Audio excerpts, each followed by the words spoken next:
السلام علیکم معزز سامعین، ہم جس کتاب کا مطالعہ کر رہے ہیں وہ ہے نسیم حجازی صاحب کی لکھی ہوئی کتاب کیسر و کسریٰ۔ ریکارڈنگ پسند آنے کی صورت میں ویڈیو کو لائک کریں، چینل کو سبسکرائب کریں اور بیل آئیکن کو دبانا نہ بھولیے گا تاکہ مزید آنے والی ریکارڈنگز بھی آپ سن سکیں۔ تو چلیے شروع کرتے ہیں کیسر و کسریٰ کا چوتھا باب۔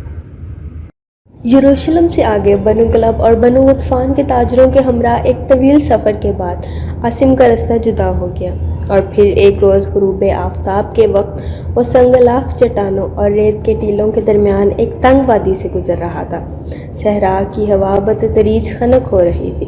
عاصم نے اچانک اپنا گھوڑا روکا اور مڑ کر عباد کی طرف دیکھتے ہوئے کہا، اب ہم آگے نہیں جا سکتے، میرا گھوڑا بہت تھک گیا ہے، ہمارے لیے راستے سے ہٹ کر اس وادی کی دوسری طرف قیام کرنا بہتر ہوگا۔ تم یہیں ٹھہرو، میں کوئی موزوں جگہ دیکھ کر ابھی آتا ہوں۔ عباد نے کہا، میں خود آپ سے یہی کہنے والا تھا کہ ہمیں ٹھہرنا چاہیے۔ آج سے کوئی 20 سال پہلے جب میں پہلی مرتبہ آپ کے والد کے ساتھ شام کے سفر پر گیا تھا تو واپسی پر ایک رات یہیں قیام کیا تھا۔ یہ عجیب اتفاق ہے کہ اس وقت بھی ہم شام میں گھوڑے بیچ کر ہی آئے تھے، لیکن اس وقت ہم تنہا نہ تھے، ہمارے ساتھ یمن کے تاجروں کا ایک قافلہ تھا۔ وہ دن بہت اچھے تھے، ہمارے ساتھ قبیلہ خزرج کے چند آدمی بھی سفر کر رہے تھے اور ہمیں ایک دوسرے سے کوئی خطرہ نہ تھا۔ جب ہم دمشق سے واپس روانہ ہوئے تھے تو عباد کے ذہن میں ایک پوری داستان کا مواد آ چکا تھا، لیکن عاصم نے اچانک باغ موڑ کر گھوڑے کو ایڑ لگا دی اور آن کی آن میں بائیں ہاتھ ریت کے ایک ٹیلے پر جا پہنچا۔ وہاں سے دوسری طرف ایک اور تنگ وادی کا جائزہ لینے کے بعد اس نے ہاتھ اونچا کر کے اپنے ساتھی کو اشارہ کیا اور وہ اس کی طرف چل پڑا۔ عاصم گھوڑے سے کود پڑا اور اس کی باگ پکڑ کر ٹیلے سے نیچے اترنے لگا۔ نشیب میں ایک جگہ ببول کی چند جھاڑیاں تھیں۔ عاصم نے ان کے قریب پہنچ کر گھوڑے کا ساز اتارا اور اس کے گلے کا رسہ کھول کر ایک جھاڑی سے باندھ دیا۔ ہرجس سے جو نکال کر چمڑے کے توبڑے میں ڈالے اور انہیں چھاگل کے پانی سے تر کرنے کے بعد توبڑے کو ایک طرف رکھ دیا۔ گھوڑے نے توبڑا دیکھتے ہی بنبنانا اور اچھلنا شروع کر دیا۔ عاصم نے آگے بڑھ کر گھوڑے کو تھپکیاں دیتے ہوئے کہا، دوست، مجھے معلوم ہے تم بہت بھوکے ہو، لیکن ابھی تھوڑی دیر انتظار کرو۔ پھر وہ جھاڑیوں کی طرف بڑھا اور ان کی سوکھی ٹہنیاں توڑ کر ایک جگہ جمع کرنے لگا۔ اتنی دیر میں عباد بھی پہنچ گیا اور اس نے اپنے اونٹ کو بٹھا کر اترتے ہوئے کہا، میرے خیال میں یہاں سردی اتنی نہیں ہوگی کہ ہمیں رات کے وقت آگ جلانے کی ضرورت پیش آئے۔ عاصم نے جواب دیا، خیال تو میرا بھی یہی ہے، تاہم احتیاطاً یہ ایندھن جمع کر لیا ہے، اگر سردی زیادہ ہو گئی تو آگ جلا لیں گے۔ تم پانی کا مشکیزہ اور کھانے کا سامان اتار لو، اونٹوں کو ان جھاڑیوں سے باندھ دو، باقی سامان اتارنے کی ضرورت نہیں۔ ہمیں پچھلے پہر یہاں سے روانہ ہو جانا چاہیے۔ میں چاہتا ہوں کہ چاند ہم گھر پہنچ کر دیکھیں۔ مشکیزے میں پانی کافی ہے، تم کچھ گھوڑوں کو پلا دو، میں نے توبرے میں جو بھگو دیے ہیں۔ تھوڑی دیر بعد رات ہو چکی تھی۔ اونٹ ببول کی ٹہنیاں نوچ رہے تھے اور گھوڑا توبڑے میں منہ ڈالے جو چبا رہا تھا۔ عاصم نے عباد کے ساتھ بیٹھ کر پنیر جو کی روٹی کے چند نوالے کھائے، اس کے بعد پانی پیا اور ٹھنڈی ریت پر ٹانگیں پھیلاتے ہوئے کہنے لگا، ہمیں آگ کی ضرورت نہیں، تم اطمینان سے سو جاؤ، آدھی رات تک میں پہرا دوں گا۔ عباد کی آنکھیں پہلے ہی نیند سے بوجھل تھی۔ وہ فوراً لیٹتے ہوئے بولا، دیکھیے، جب آپ کو نیند آنے لگے تو آپ مجھے ضرور جگا دیجیے گا، رات کے وقت ہم میں سے کسی ایک کا پہرا دینا ضروری ہے۔ تم میری فکر نہ کرو، میں نے کل رات خاصا سو لیا تھا، اب اگر مجھ پر نیند کا غلبہ ہوا بھی تو میں اٹھ کر ٹہلنا شروع کر دوں گا۔ تھوڑی دیر بعد عباد خراٹے لے رہا تھا اور عاصم چت لیٹا ستاروں کو دیکھ رہا تھا۔ اس کے خیال مختلف سمتوں میں پرواز کر رہے تھے۔ کبھی وہ شام کی شہروں کی پر رونق گلیوں اور بازاروں کو طواف کر رہا تھا، کبھی یثرب کے نخلستانوں کی سیر کر رہا تھا۔ وہ تقریباً 4 مہینے کے طویل سفر کے بعد اپنے گھر جا رہا تھا اور راستے کی تمام دشواریوں کے باوجود اس کا یہ سفر اس کی توقع سے زیادہ کامیاب رہا۔ امن کے دنوں میں یثرب کی حدود کے اندر عاصم اپنے آپ کو نسبتاً محفوظ سمجھتا تھا، تاہم قافلے سے جدا ہو جانے کے بعد اس نے احتیاطاً راستے کی طرف ان بستیوں سے گزرنا مناسب سمجھا جس میں رہنے والے قبائل اہل یثرب سے دوستانہ تعلقات رکھتے تھے۔ اسے اس بات کا شدید احساس تھا کہ اس کا بخیر عافیت گھر پہنچنا اس کے خاندان کی عزت کا مسئلہ ہے اور اب وہ کسی ناخوشگوار حادثے سے دو چار ہوئے بغیر اپنی منزل مقصود کے قریب پہنچ چکا تھا۔ جب وہ سوچتا تھا کہ میں صرف کپڑا فروخت کر کے اپنے چچا کے تمام قرضہ اتار سکوں گا اور دمشق کی خوبصورت تلواریں دکھا کر قبیلہ اوس کے ہر نوجوان سے داد و تحسین وصول کروں گا، تو اس کے دل میں خوشی کی ایک لہر دوڑ جاتی۔ لیکن جب اسے اپنے گھر کا خیال آتا تو وہاں کے مناظر اس دشت کی تنہائی سے زیادہ وحشتناک محسوس ہوتے۔ اس کی ماں اسے بچپن ہی میں داغ مفارقت دے گئی تھی۔ اس کے دو بھائی جن کی شجاعت اور جواں مردی پر سارے قبیلے کو فخر تھا، وہ لڑائی میں کام آ چکے تھے۔ اس کا باپ اپنے کسی عزیز کی ایک مدت تیمارداری کرنے کے بعد گھر واپس آ رہا تھا۔ کسی نے بے خبری کی حالت میں پیچھے سے حملہ کر کے اسے قتل کر دیا۔ اب عاصم کی زندگی کا سب سے بڑا مسئلہ اپنے عزیزوں کے خون کا انتقام لینا تھا۔ اس کے بھائیوں، اس کے باپ اور اس کے ابن کی روحیں پیاسی تھیں، اور یہ پیاس صرف بنو خزرج کے خون سے بجھائی جا سکتی تھی۔ حبیرہ، اس کا چچا، اپنے دائیں ہاتھ سے محروم ہونے کے باعث تلوار اٹھانے کے قابل نہ تھا۔ حبیرہ کے چھوٹے بیٹے سالم کی عمر ابھی 14 سال سے بھی کم تھی، اور اس کی بہن سعد اس سے کوئی 2 سال چھوٹی تھی۔ ان حالات میں اپنے گھرانے کے زندہ افراد کے حوصلے قائم رکھنے اور مرنے والوں کی روحوں کو آسودہ کرنے کی ساری ذمہ داری عاصم پر عائد ہو جاتی تھی۔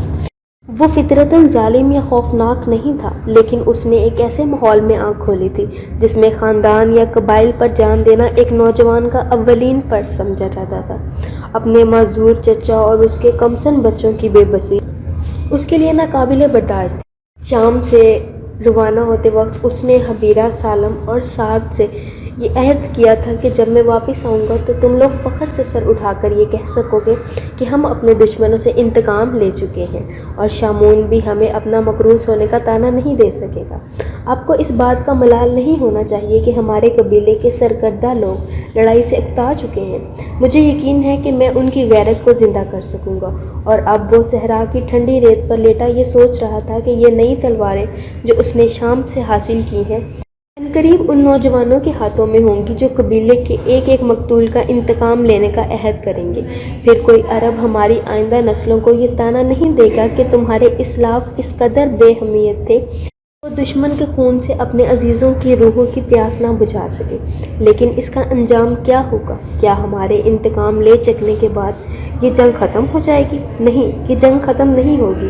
ہماری غیرت و حمیت کا تقاضا یہ ہے کہ ہم اپنے عزیزوں کی روحوں کی پیاس بجھانے کے لیے اپنے دشمنوں کا خون پیش کریں، اور یہی حال بنو خزرج کا ہے۔ ہم دونوں اس جنگ کو جاری رکھنے پر یکساں مجبور ہیں۔ یہ انتقام در انتقام کا سلسلہ جاری رہے گا۔ کب تک جاری رہے گا؟ عاصم کے ذہن میں اس سوال کا کوئی جواب نہ تھا۔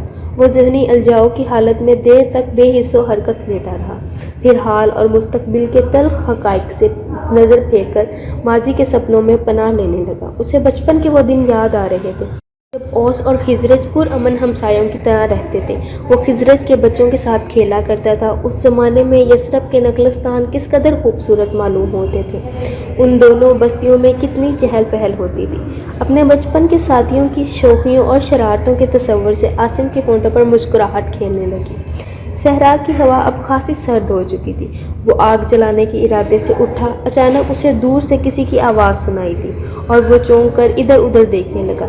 کچھ دیر بعد اسے اپنا وہم سمجھ کر لکڑیوں کے ڈھیر کی طرف بڑھا، لیکن چند اور آوازیں آئیں، اور اس نے جلدی سے اپنی کمان اور ترکش اٹھانے کے بعد عباد کو جگاتے ہوئے کہا، عباد، ذرا ہوشیار ہو جاؤ، میں نے اس ٹیلے کی اس طرف کچھ آوازیں سنی ہیں۔ ہو سکتا ہے کہ کوئی قافلہ گزر رہا ہو، میں ابھی معلوم کر کے آتا ہوں۔ عباد اٹھ کر اپنے ہتھیار سنبھالنے لگا۔ عاصم تیزی سے ٹیلے پر چڑھنے لگا۔ چوٹی پر پہنچ کر اسے کچھ فاصلے پر الاؤ کی روشنی میں چند آدمی اور گھوڑے دکھائی دی۔ یہ لوگ الاؤ کے گرد بیٹھے ہونے کی بجائے کھڑے ہو کر کسی بات پر تکرار کر رہے تھے۔ عاصم احتیاط سے قدم اٹھاتا ہوا آگے بڑھا اور ٹیلے سے نیچے اتر کر چلنے کی بجائے رینگتے ہوئے وہاں گیا۔ کوئی بلند آواز میں چلا رہا تھا، میں نے تمہارا کچھ نہیں بگاڑا، میں منات اور عزرا کی قسم کھا کر کہتا ہوں، یہ بہتان ہے، یہ جھوٹ ہے، سوتے میں کسی کے ہاتھ پاؤں جکڑ لینا بہادری نہیں۔ اس کے بعد دوسری آواز سنائی دی، تم جھوٹے ہو، تمہاری منات اور عزرا بھی جھوٹے ہیں، میں تمہیں خدا کی قسم کھاتا ہوں، موسیٰ کے خدا کی قسم۔ ٹھہرو، میری بات سنو، میں بے گناہ ہوں، میں نے اسے ایک غلام کے ساتھ شرمناک حالت میں دیکھا تھا۔ اس لیے اس نے مجھ پر الزام لگا دیا، تم جھوٹے اور مکار ہو۔ یاد رکھو، میرا قبیلہ یثرب کے تمام یہودیوں سے انتقام لے گا۔ دو آدمیوں نے جھک کر جلتی ہوئی لکڑیاں اٹھائی۔ اس کے بعد پے در پے ضربوں کی آواز اور مضروب کی چیخیں سنائی دینے لگیں۔ عاصم کے لیے یہ تمام واقعہ ایک معمہ تھا۔ ان لوگوں کی باتوں سے وہ صرف اتنا سمجھ سکتا تھا کہ جس شخص کو زدکوب کیا جا رہا تھا وہ جکڑا ہوا ہے اور زدکوب کرنے والے یہودی ہیں۔ چند ثانیے میں وہ یہ فیصلہ نہ کر سکا کہ اسے کیا کرنا چاہیے۔ ایک طویل اور کٹھن سفر کے بعد اپنی منزل مقصود کے قریب اسے بلا وجہ کسی خطرے کا سامنا کرنا گوارا نہ تھا، لیکن ایک بے بس انسان کی کرب انگیز چیخیں سن کر اس کی رگ حمیت بھڑک اٹھی اور اس نے اچانک ایک آدمی کے پاؤں کا نشانہ باندھ کر تیر چلا دیا۔ زخمی ہونے والے نے ہائے کہہ کر لکڑی پھینک دی اور عاصم نے کمان میں دوسرا تیر چڑھاتے ہوئے بلند آواز میں کہا، بزدلو، خبردار، تم ہماری زد میں ہو اور اب ہمارے تیروں کا نشانہ تمہارے دل میں ہوگا۔ فضا میں ایک ثانیے کے لیے سناٹا چھا گیا، پھر ایک آدمی بھاگا اور اچھل کر اپنے گھوڑے کی پیٹھ پر بیٹھتے ہوئے چلایا، بدو آ گئے، یہاں سے بھاگو۔ ان کی آن میں چاروں آدمی گھوڑوں پر سوار ہو کر رات کی تاریکی میں غائب ہو گئے اور عاصم الاؤ کی طرف دوڑا۔ وہاں رسیوں میں جکڑا ہوا ایک آدمی جس کا چہرہ خاک اور خون میں لت پت تھا بے ہوش پڑا تھا، اور بھاگنے والوں کے 5 گھوڑے اور سامان سے لدے ہوئے 2 اونٹ جھاڑیوں سے بندھے ہوئے تھے۔ الاؤ کے قریب ہی پانی کا ایک مشکیزہ اور کھانے کے چند برتن پڑے تھے۔ عاصم نے جلدی سے پانی کا مشکیزہ اٹھا کر زخمی کے منہ پر چھینٹے مارے۔ اس نے کچھ دیر کراہنے کے بعد آنکھیں کھولی اور وحشتناک آواز میں چلایا، میں بے قصور ہوں، میرے ہاتھ پاؤں کھول دو، مجھے جانے دو۔ عاصم نے اس کا بازو جھنجھوڑتے ہوئے کہا، تمہارے دشمن بھاگ گئے ہیں، تمہیں کوئی خطرہ نہیں۔ زخمی نے غور سے عاصم کی طرف دیکھا اور آنکھیں بند کر لی۔ عاصم نے قریب پڑے ہوئے برتنوں میں سے مٹی کا ایک پیالہ اٹھایا اور پانی بھر کر اس کے ہونٹوں سے لگا دیا۔ زخمی نے آنکھیں کھولے بغیر پانی کے چند گھونٹ پی لیے۔ اس کے سر اور کن پٹیوں سے خون بہہ رہا تھا۔ عاصم نے اس کی کباہ پھاڑ کر زخموں پر پٹیاں باندھ دی اور پھر اپنا خنجر نکال کر اس کے ہاتھ اور پاؤں کی رسیاں کاٹ ڈالیں۔ اس کے بعد اس نے ایک دھجی پانی سے تر کی اور اس کے چہرے اور پیشانی سے خون صاف کرنے لگا۔ زخمی نے جلدی سے اس کے ہاتھ پکڑ لیے۔ عاصم نے اسے تسلی دیتے ہوئے کہا کہ گھبراؤ نہیں، میرے دوست، میں تمہیں کوئی تکلیف نہیں دوں گا۔ زخمی نے کہا، تم مجھے اپنی پناہ میں لے رہے ہو؟ ہاں، مجھے افسوس ہے کہ میں بروقت نہ پہنچ سکا۔ تم کون ہو؟ وہ لوگ کون تھے؟ زخمی نے اس کے سوال کا جواب دینے کی بجائے کہا، تم نے کہا ہے مجھے اب کوئی خطرہ نہیں، ہاں تمہیں مجھ پر اعتماد کرنا چاہیے۔ عاصم نے بھیگے ہوئے کپڑے سے زخمی کا چہرہ پونچھتے ہوئے کہا، تم نے میرے سوال کا جواب نہیں دیا۔ میں نے پوچھا تم کون ہو؟ زخمی نے آنکھیں کھولی اور جواب دیا، تم جانتے ہو میں کون ہوں؟ عاصم نے الاؤ کی روشنی میں غور سے اس کی طرف دیکھا اور اپنے دل میں اضطراب، نفرت اور حقارت کا ایک طوفان محسوس کرتے ہوئے اٹھ کر کھڑا ہو گیا۔ یہ عمیر بن عدی تھا جس کا خاندان اور قبیلہ اس کے خاندان اور قبیلے کے خون کا پیاسا تھا۔ عاصم بے حس و حرکت کھڑا یہ محسوس کر رہا تھا کہ عمیر کے بزرگوں، بھائیوں اور عزیزوں کی روحیں اس کے بزرگوں، بھائیوں اور عزیزوں کی روحوں کا مذاق اڑا رہی ہیں۔ وہ اپنے قبیلے سے بدعہدی کا مرتب ہو چکا ہے۔ عمیر نے اپنا ہاتھ بڑھ کر اس کے پاؤں پر رکھ دیا اور التجا آمیز لہجے میں بولا، عاصم، تم مجھے پناہ دے چکے ہو۔ اور عاصم اس طرح مضطرب ہو کر پیچھے ہٹا جیسے کوئی زہریلا سانپ اس کے پاؤں پر رینگ رہا ہو۔ عباد نے چند قدم کے فاصلے سے آواز دی، عاصم، عاصم، تم ٹھیک ہو نا؟ میں ٹھیک ہوں، اس نے جواب دیا، تمہیں وہیں رہنا چاہیے تھا۔ عباد نے آگے بڑھ کر پوچھا، کیا ہوا؟ یہ گھوڑے کس کے ہیں اور یہ نوجوان کون ہے؟ عاصم نے جھک کر اپنی کمان اٹھاتے ہوئے کہا، مجھے معلوم نہیں، آؤ چلو۔ عمیر نے دردناک لہجے میں کہا، عاصم، تم اگر چاہو تو مجھ سے انتقام لے سکتے ہو، میں ان یہودیوں کی بجائے تمہارے ہاتھوں قتل ہونا بہتر سمجھتا ہوں۔ عاصم کچھ کہے بغیر وہاں سے چل دیا اور عباد ایک ثانیہ توقف کے بعد اس کے پیچھے ہو لیا۔ عمیر اٹھ کر چلایا، عاصم ٹھہرو، مجھے اپنے ساتھ لے چلو، یہاں رات کے وقت بھیڑیے مجھے نہیں چھوڑیں گے، مجھے اپنے ہاتھوں سے قتل کر دو۔ عاصم، وہ لڑکھڑاتا ہوا آگے بڑھا لیکن چند قدم چلنے کے بعد منہ کے بل گر پڑا۔ عاصم رک گیا، اس نے عباد کی طرف دیکھا اور کہا، عباد، یہ عمیر ہے، عدی کا بیٹا، اور میں اسے ایک مظلوم اور بے بس انسان سمجھ کر پناہ دے چکا ہوں۔ اب میں اس پر ہاتھ نہیں اٹھا سکتا، لیکن اس کی مدد کرنا بھی میرے بس کی بات نہیں۔ میں صرف یہ جاننا چاہتا ہوں کہ اسے مارنے والے کون تھے۔ تم جانوروں کو لے آؤ، میں یہاں تمہارا انتظار کروں گا۔ عباد نے کہا اگر آپ اسے پناہ دے چکے ہیں تو اتنا ضرور یاد رکھیے گا کہ آپ حبیرہ کے بھتیجے اور سہیل کے بیٹے ہیں۔ تم جاؤ۔ عاصم نے برہم ہو کر کہا میں چاہتا ہوں کہ ہم فوراً یہاں سے روانہ ہو جائیں، اب مجھے آرام کی ضرورت نہیں۔ عباد چلا گیا اور عاصم واپس آ کر عمیر کے پاس کھڑا ہو گیا۔ عمیر منہ کے بل پڑا ہوا تھا۔ عاصم نے قدرے توقف کے بعد اسے آواز دی، عمیر عمیر۔ عمیر نے کوئی جواب نہ دیا۔ عاصم جھک کر اس کی نبض ٹٹولنے لگا۔ وہ زندہ تھا۔ عاصم نے اسے اٹھایا اور الاؤ کے قریب لٹا دیا۔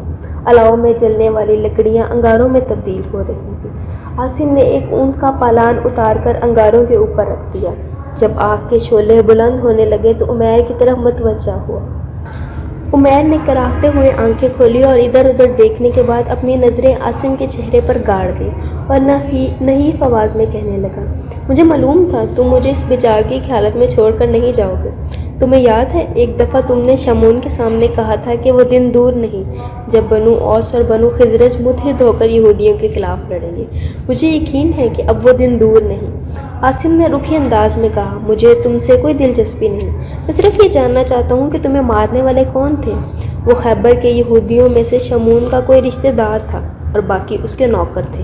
میں تمہیں اپنی پوری سرگشت سناتا ہوں، مجھے پانی دو۔ عاصم نے اٹھ کر اسے پانی پلایا اور عمیر نے اپنی سرگشت شروع کی۔ یہ یہودی خیبر سے گھوڑے لینے یہاں آیا تھا اور شمعون کا مہمان تھا۔ جب اس نے گھوڑے خرید لیے تو شمعون نے مجھ سے کہا کہ تم اسے خیبر تک پہنچا آؤ۔ میرا باپ شمعون کا رہا سہا قرضہ چکانے کا انتظام کر چکا تھا اور میں اسی ہفتے اس سے رہائی پا کر اپنے گھر جانے والا تھا، لیکن شمعون نے اتنا اصرار کیا کہ میں خیبر کے یہودی کے ساتھ جانے پر مجبور ہو گیا۔ یہودی نے اپنی طرف سے مجھے ایک معقول معاوضے کا لالچ بھی دیا تھا۔ یہ فیصلہ رات کے وقت ہوا تھا اور میں چاہتا تھا کہ روانگی سے پہلے اپنے گھر ہو آؤں، لیکن ہمارا قافلہ پچھلے پہر روانہ ہو گیا اور مجھے اپنے گھر والوں کو یہ بتانے کا موقع بھی نہ ملا کہ میں خیبر جا رہا ہوں۔ یہ جگہ ہماری دوسری منزل تھی۔ ہم یہاں غروب آفتاب کے بعد پہنچے۔ کھانا کھانے کے بعد یہودی نے مجھ سے کہا تم سو جاؤ، پہلے میرے آدمی پہرا دیں گے، اس کے بعد تمہیں جگا دیا جائے گا۔ میں الاؤ کے پاس سو گیا۔ کچھ دیر بعد مجھے کسی کے پاؤں کی ٹھوکر نے جگایا۔ میں نے آنکھیں کھولی تو میرے ہاتھ پاؤں جکڑے ہوئے تھے اور یہودی اور اس کے نوکر میرے چاروں طرف کھڑے تھے۔ یہودی نے مجھے گالیاں دی اور اس کے نوکر مجھ پر ٹوٹ پڑے۔ عاصم نے پوچھا، خیبر کے یہودی کو تم سے کیا دشمنی تھی؟ عمیر نے جواب دیا، اسے مجھ سے کوئی دشمنی نہ تھی، لیکن شمعون مجھے کسی بہانے گھر سے دور بھیج کر قتل کروانا چاہتا تھا۔ مجھے روانہ ہوتے وقت یہ بات معلوم نہ تھی۔ میں آپ کو پورا واقعہ سناتا ہوں۔ شمعون نے اپنی بیوی کی موت کے بعد خیبر کی ایک نوجوان لڑکی سے شادی کی تھی۔ اس بدکماش لڑکی نے شمعون کے غلام سے ناجائز تعلقات پیدا کر لیے تھے۔ ایک رات میں نے انہیں مکان سے باہر باغ میں پکڑ لیا اور وہ میرے پاؤں پر گر پڑے۔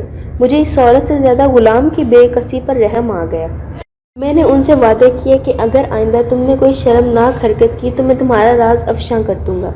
اس کے بعد چند دن خیریت سے گزر گئے، لیکن پھر شمعون کی بیوی مجھ پر ڈورے ڈالنے لگی۔ ایک دن شمعون اور اس کے لڑکے شہر گئے ہوئے تھے اور میں باغ میں کام کر رہا تھا۔ اس نے خادمہ کو بھیج کر مجھے بلایا، لیکن میں شمعون کی غیر موجودگی میں اندر جانے سے انکار کر دیا۔ رات کے وقت میں ڈیری کے باہر سو رہا تھا اور وہ میرے پاس آ گئی۔ پاس ہی دو اور نوکر سو رہے تھے۔ میں نے بے عزتی کے خوف سے بھاگا اور سیدھا گھر چلا گیا۔ میں نے اپنے باپ سے کہا کہ میں اب شمعون کے گھر نہیں رہنا چاہتا، اس لیے آپ بلا تاخیر اس کا قرضہ چکا دیں۔ انہوں نے وعدہ کیا کہ میں اسی ہفتے قرضہ چکا دوں گا، لیکن اس وقت تم واپس چلے جاؤ۔ مجھے اندیشہ ہے کہ شمعون کی بیوی مجھ سے انتقام لینے کے لیے کوئی تہمت تراشے گی۔ وہ مجھے اس قسم کی دھمکیاں بھی دے چکی تھی، اس لیے میں اپنے باپ کے اصرار کے باوجود واپس نہ گیا۔ لیکن 2 دن بعد شمعون مجھے خود لینے آ گیا۔ اس کی باتوں سے میرے خدشات دور ہو گئے۔ مجھے والد نے شمعون کے ساتھ روانہ کرتے ہوئے اس بات کی تسلی کر دی بہت جلد باقی رقم ادا کر کے تمہیں واپس لے آؤں گا۔ اس کے بعد تیسرے دن مجھے اسی سفر پر بھیج دیا گیا۔ اس جگہ جب ان لوگوں نے مجھے گالیاں دینی شروع کی تو میں سمجھ گیا کہ اس قدر اصرار کے ساتھ مجھے ان کے ہمراہ بھیجنے سے شمعون کا اصل مقصد کیا تھا۔ یہ یہودی بار بار مجھ پر الزام لگا رہا تھا کہ میں نے اس شخص کی عزت پر ہاتھ ڈالا ہے جس نے مجھے اپنے بچوں کی طرح پالا ہے۔ یہودی نے اپنے نوکروں کو حکم دیا تھا کہ وہ مجھے قتل کر کے رستے میں کسی دور جگہ دفن کر دیں۔ ان حالات میں کون کہہ سکتا تھا کہ تم میری جان بچانے کو یہاں پہنچ جاؤ گے؟ یہودیوں نے کہا تھا کہ منات اور عزرا جھوٹے ہیں اور وہ منات اور عزرا نے تمہیں میری مدد کے لیے بھیج دیا۔ عاصم، مجھ سے یہ وعدہ کرو کہ تم مجھے یہاں مرنے کے لیے چھوڑ کر نہیں جاؤ گے۔